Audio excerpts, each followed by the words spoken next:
In today's video, I'm going to show you how to grow cut and come again lettuce. This is an example here of one I planted about a month ago, and I've taken a cut off for some dinner the other night.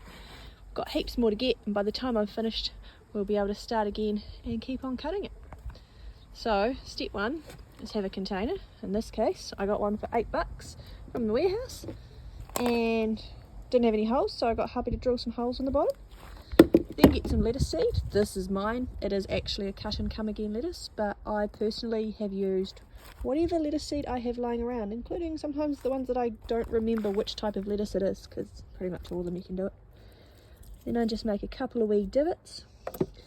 Who am I kidding? I do it with my fingers. You can do it with a tool. The other thing I do before I actually put any seed in is I actually pre-wet whatever potting mixture, or in this case just bits of soil and potting mixture I could find in my garden. I pre-wet it so that it's easy to get it all growing afterwards.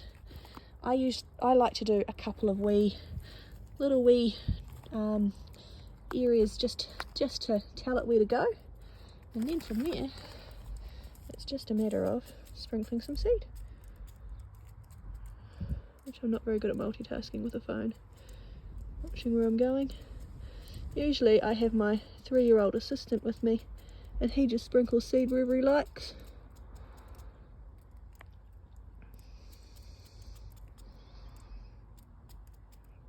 But yeah, as you can see, it's not that hard, considering I'm not very good at videoing and sprinkling some seed, but I'll do about that much, maybe a little bit more just for good measure. And then chuck a bit of soil on top, preferably seed raising mix, because that has no weed seeds, but I didn't have any left, so I'm just using whatever I've got. This just came out of some pots. Chuck a wee bit on top so that the seeds are covered. It doesn't need to be a lot with lettuce seed. I've heard the rule of thumb with seeds is about 3 times the length of the seed is how deep you should bury it, but yeah, lettuce I just sprinkle on, give it a little tamp down.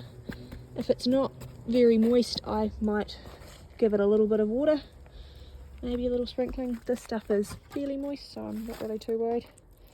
And then all I have to do from here is just keep it fairly moist until the lettuce comes through.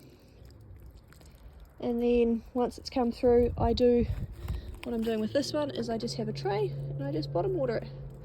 And the other handy thing to do with lettuce or any vegetables is to grow them or keep them, which is the useful thing about these size containers, somewhere probably handy to the front door where it catches a bit of sun, but also where I'll notice whether it needs watering or where I'll notice it so I can pick it. Alright, hope you guys found that helpful.